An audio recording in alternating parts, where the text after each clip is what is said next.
बाह्य समोरी रघुनाथा राक्षस दुष्टावलोकिता समोर उडाली कपटता श्रीरामदूता जनी वेणे. ग्रंथ करते संत एकनाथ महाराज सांगतात, माय बापांनो, संत सज्जनांनो, पवित्र पुण्यभूमी गुट्टेवाडी अखंडची रामकथा आणि सकाळी सकाळी शक्तीच्या दिवशी एवढा मोठा समाज आहे. क्वचितच कुठेतरी पाहायला मिळतो. दररोज सुद्धा एवढ्याच प्रमाणाची उपस्थिती असते. सर्व संत साधू संतांच्या चरणी नमस्कार. कारण राम कथेवर ज्यांचं प्रेम आहे, ज्यांच्या चरणावर नमस्कार हा आपला धंदा आहे. ते तीर्थ ते क्षेत्र जगी तेची पवित्र भक्ती कथेसी मैत्र दया पुरुषा. राम कथेची ज्यांना आवड आहे त्यांचं शरीर म्हणजे चालतं बोलतं तीर्थक्षेत्र आहे.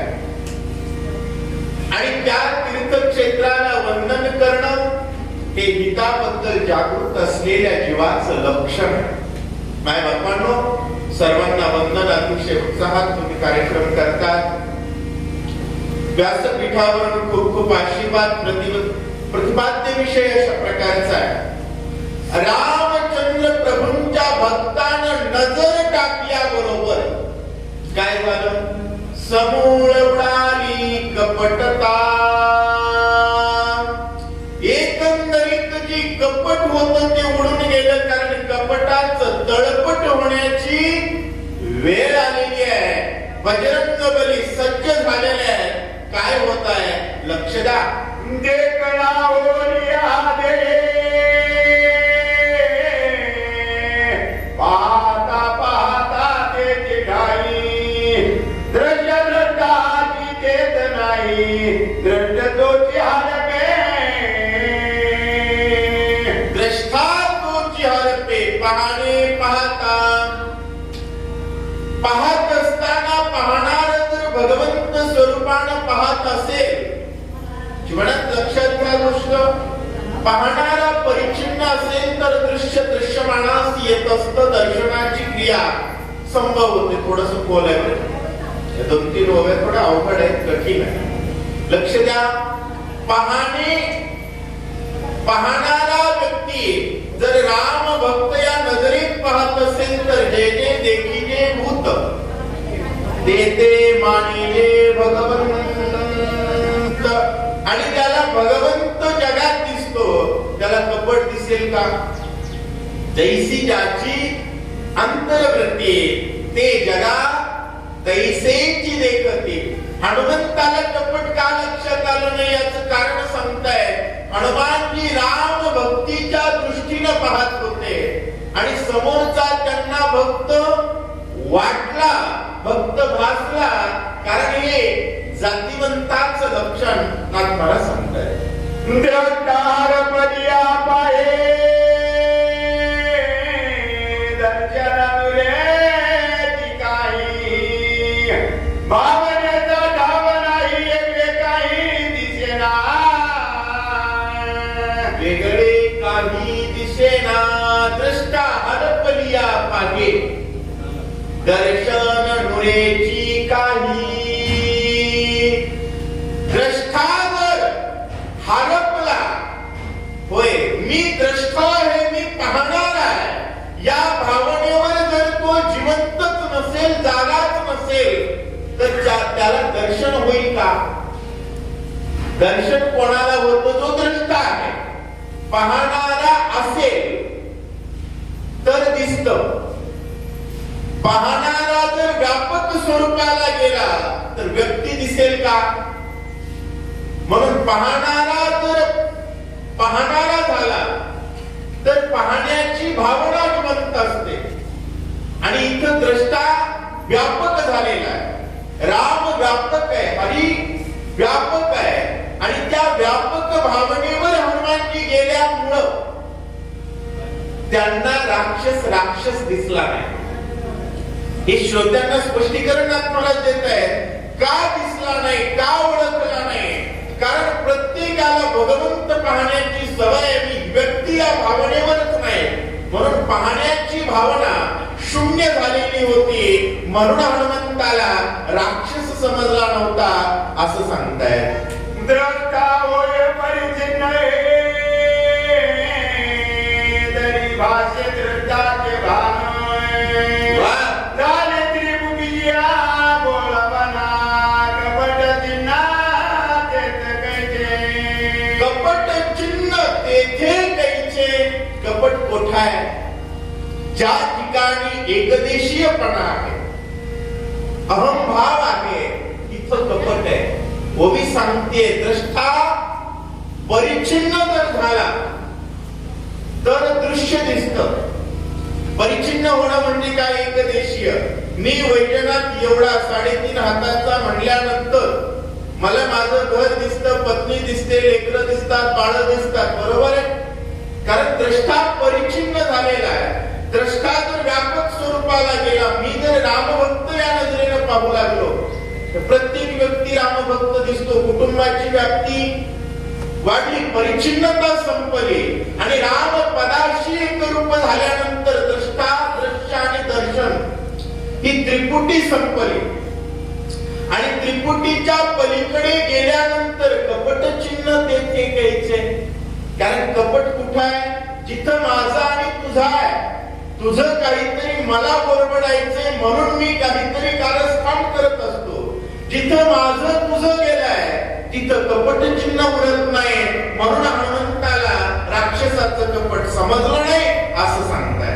एका श्रीरामासाठी उडती कपटात कोटी, तो श्रीराम कपट जनिती कपट गोष्टी तेथे कैची. कपट गोष्टी तेथे कैची. एका श्रीराम नामासाठी उठती कपटाच्या कोटी. एकदा जर जय श्रीरामची गर्जना केली, होय प्रभू रामचंद्र भगवान की जय, एकदा म्हटलं तर दिवसभर कपटाची भावना जवळ येत नाही. जो अखंड भजन करतोय त्याच्या चित्तात कपट कसलं असतं लक्षात येईल का माय बापांनो? अजिबात लक्षात येत नाही. म्हणून हनुमानजींना कपट कळलं नाही असं सांगताय. निर्धारोनिया तो कपिंद्रे दिसे राच्या झाल्या तुना महापापी हा दुराचार यासी सत्वरा मारिने. एवढा वेळ केलं स्पष्टीकरण, एवढा वेळ केलं स्पष्टीकरण आणि आता काय सांगतायत? निर्धारोनी पाहता कपिंद्र. आता तिनं सांगितलेल्या वाक्याची निर्धारणा केली आणि निर्धारणा केल्यानंतर एक लक्षात ठेवा, ज्ञान वेगळं, विज्ञान वेगळं आणि आज्ञान वेगळं, 3 प्रकार असतात. ज्ञान कशाला म्हणावं? श्रीराम स्वरूपाची जाणीव असणं याला ज्ञान म्हणावं. श्रीराम स्वरूपाच्या जाणीवेसह प्रकृतीतील आचरणाला विज्ञान म्हणतात. विज्ञानाची परिभाषा काय?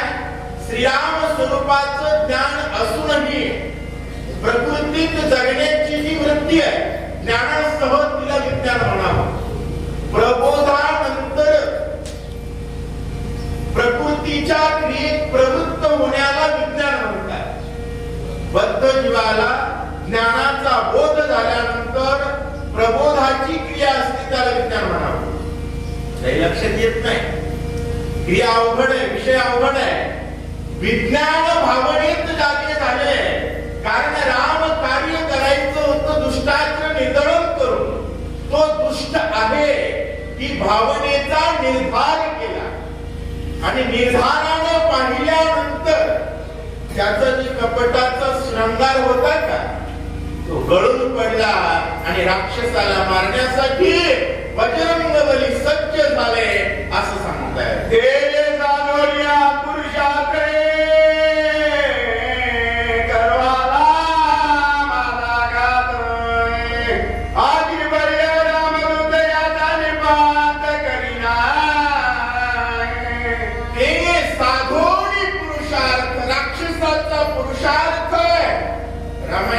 पाडणं हा त्याचा पुरुषार्थ आहे. नरड्यावर पाय देऊन जय श्रीराम म्हणणं हा आपला पुरुषार्थ. ज्याचं त्याचं पुरुषार्थ आहे. बजरंग बली म्हणले समोरची आरडत असताना शांत बसायला मी काही गबाळ आहे? गबाळे बसतात मला शांत दरवाजे लावून. हे 10 ठिकाणावर आरडत येत, आमचे 10,000 शांत झोपलेले असतात. याला गबाळा उतारा म्हणत जाऊ. पण बजरंग बली काय म्हटले? मी कोण आहे? अतिबली मी रामदूत, अतिशय बलवान असणारा मी रामदूत आहे. माझ्यासोबत कपट करणाराच तळपट केल्याशिवाय राहणार नाही. अशा प्रकारचं आवेश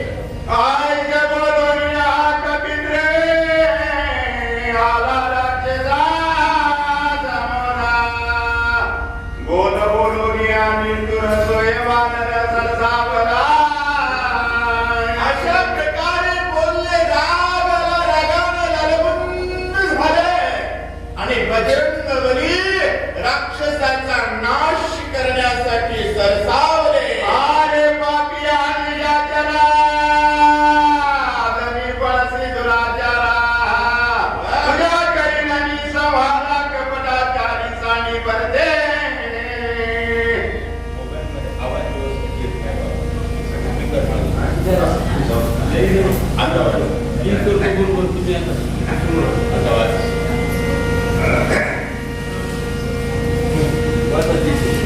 अरे पापिया निशाचरा धनी पळसिया दुराचारा तुझ्या करीना मी सवारा कपटाचारा सानी परदे.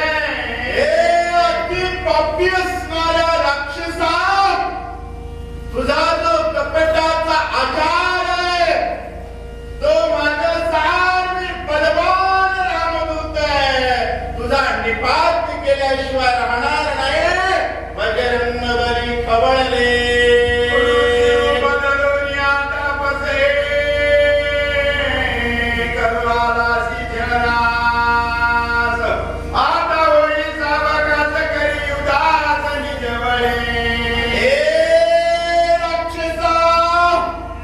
ऋषीचा वेश धरलास, तापसाची वस्त्र पांघरून माझ्यासोबत छळ करायला आलास. आता तुझे उपरणे आवर आणि मसन वाट्यासाठी सावर. मायेने हाते दौडीते आदिन वाचसी दिवे गीता. आयजे जाणोनी आणि चित करी पुरुषार्थ निजबळे. बजरंग बली बोलताय ते राक्षसा शेवटची कुस्ती आहे. आज तू माझ्या हातानं वाचणारच नाहीस. जेवढी ताकद आहे, जितकं कपट आहे, जे सामर्थ्य ते सर्व वापर असं बोलताय. काय जे बोलता मारुती सरसावला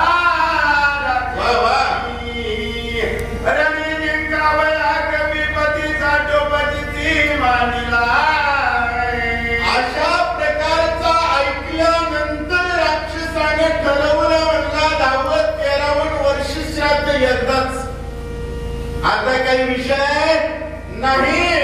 जेवढं जमतंय तेवढा प्रयत्न करू असा विचार करतोय.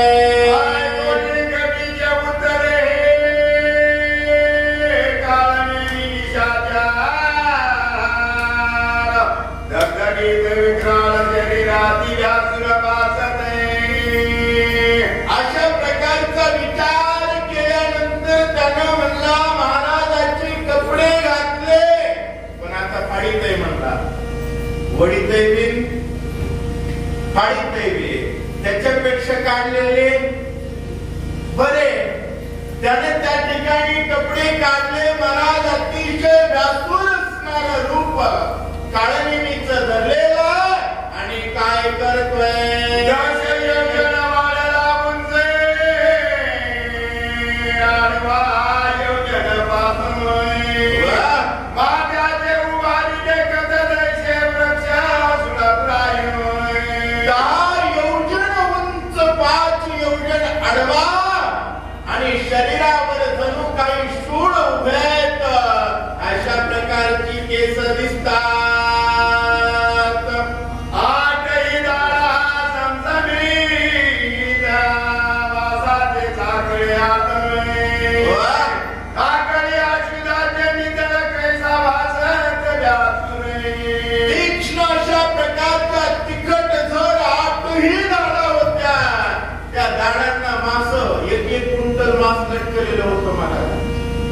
सामान्य प्रश्न करीत नव्हता.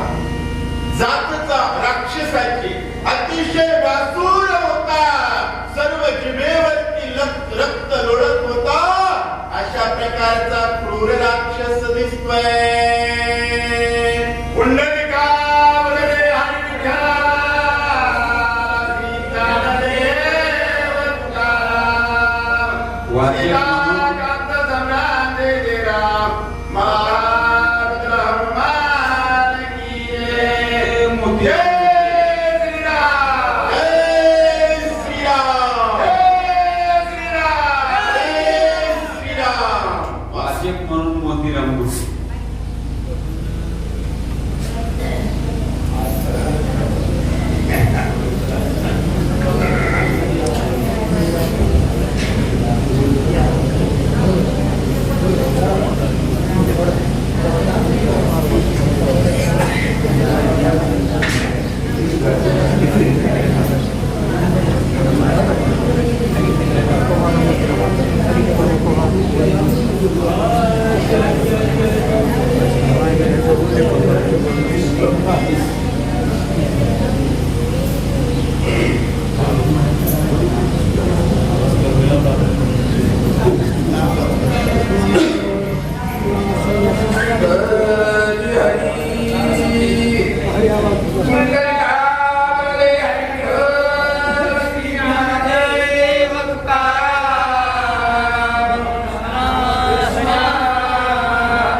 भवयाच्या खाली जणू काही निळाच त्या ठिकाणी लालबुंद असावा डोळा. कशा प्रकारे राक्षसांचा डोळा. कारण दोन्ही फरक आहे. श्रीरामाचं वर्णन करत असताना नाथ महाराज लिहितात, श्रीरामाची सुंदर शोभा जगाने मदन विरे उभा. देव सुंदर आहे आणि राक्षस क्रूर भासूर आहेत. अशा प्रकारे सांगतात.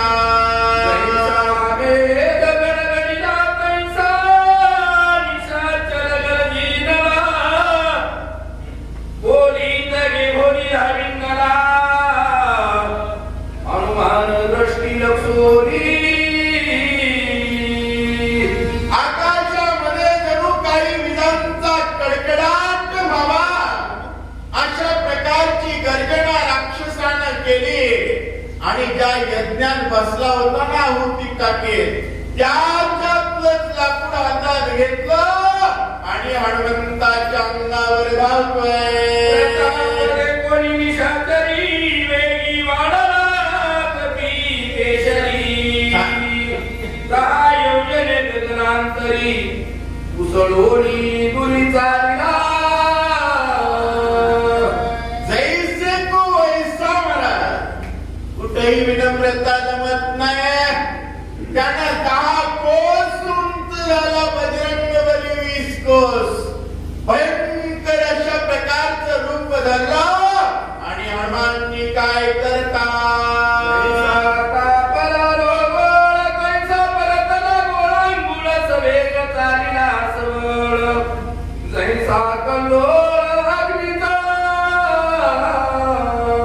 तप्त तापलेला लालबंद गोळा यावा तशा प्रकारे हनुमानजी धावत धावत धावत राक्षसाकडे जातायत.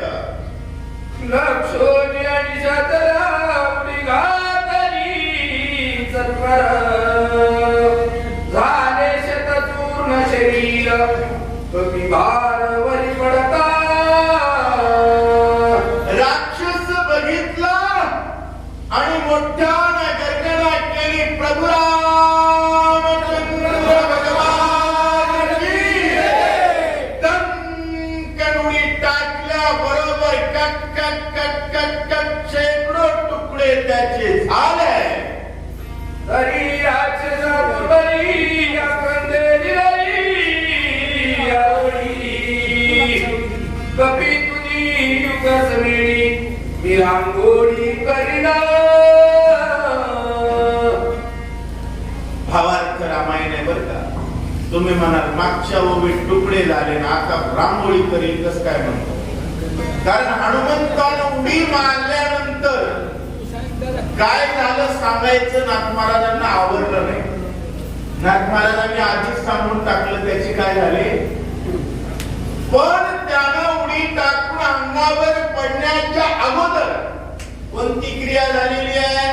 तो हातामध्ये त्या ठिकाणी लाकूड घेऊन म्हणू लागलेला हनुमंता अरे तुझी राख रांगोळी केल्याशिवाय राहणार नाही.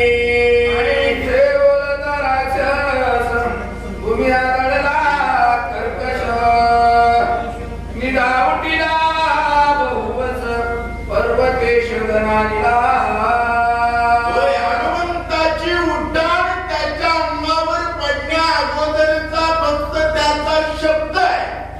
शब्द निघेपर्यंत दणकन हनुमंताची उडी पडली. पडल्याबरोबर धाडकन जमिनीवरती राक्षस पडला. जणू काही भूकंप व्हावा असा पर्वत दणाणला.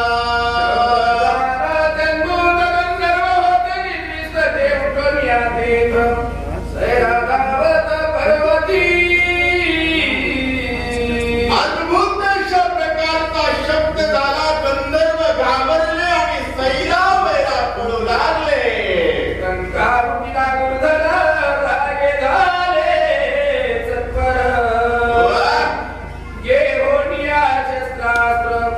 पर्वतेंद्र शोधिती. अचानक झोपेत दचकलेली गंधर्व होती. हातात सापडत ते घेऊ लागले. दिशा दिशेत तिकडं पळू लागले.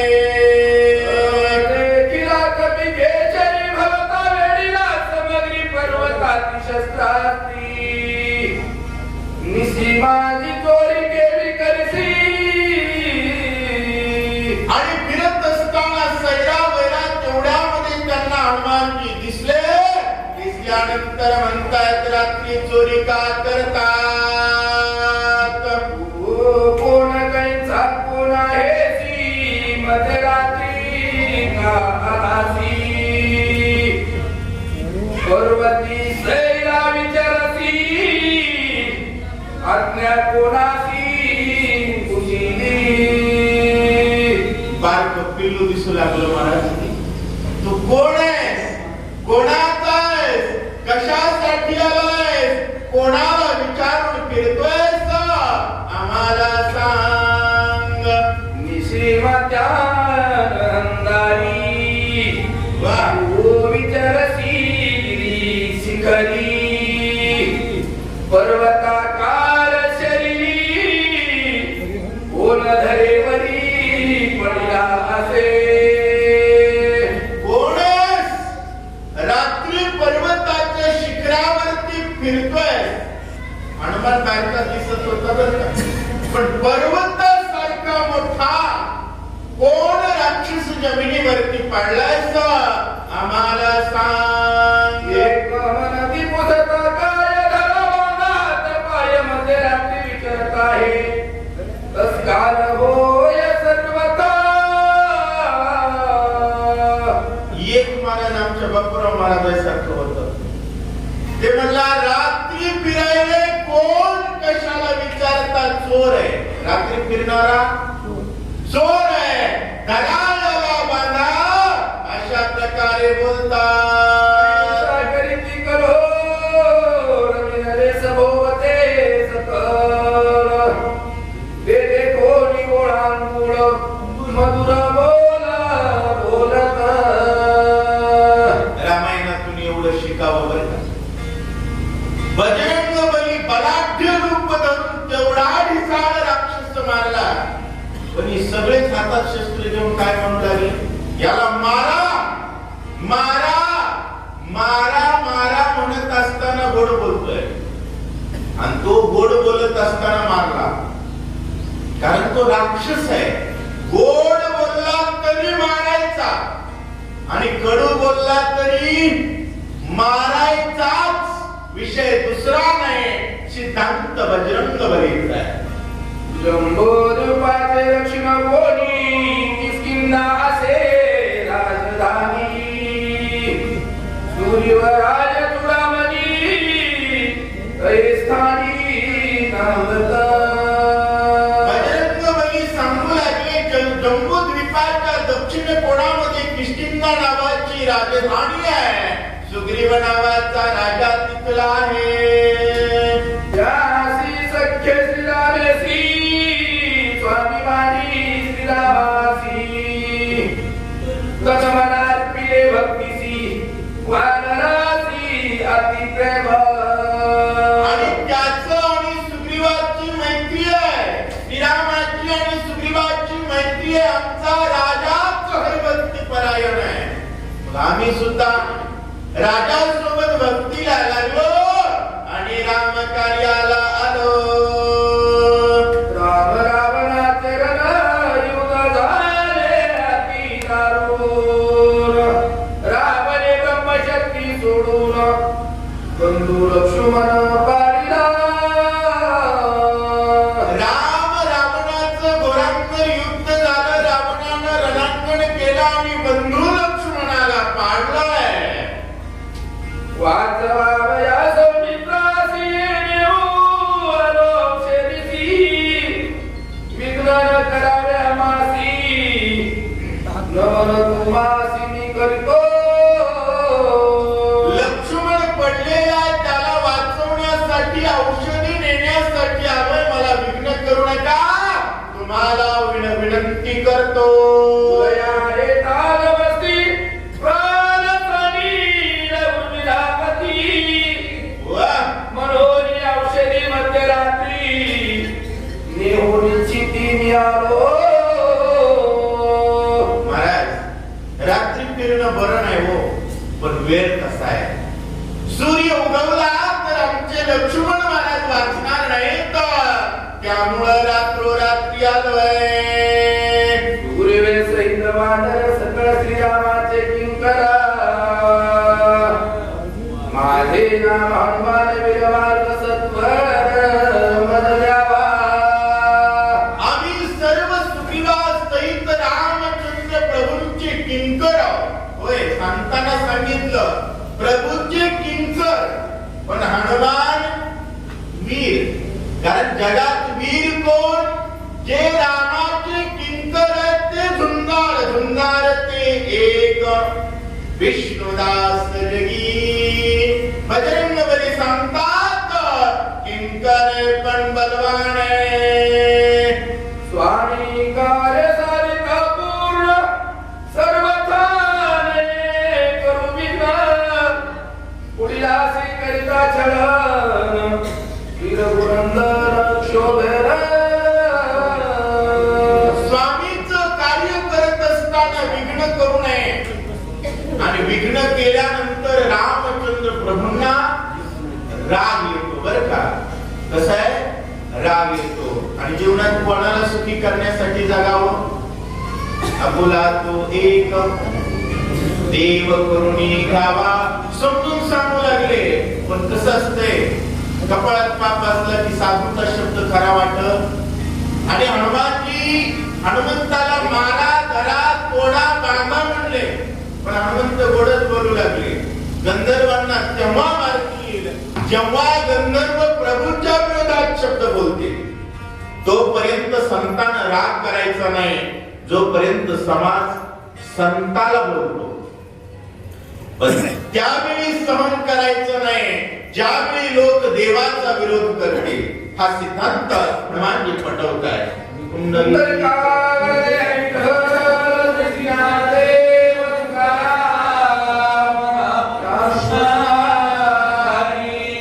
वाचक म्हणून हरिवर्धनबाई गुंडेवाडी आणि सूचक म्हणून जे जे वरदाबाई.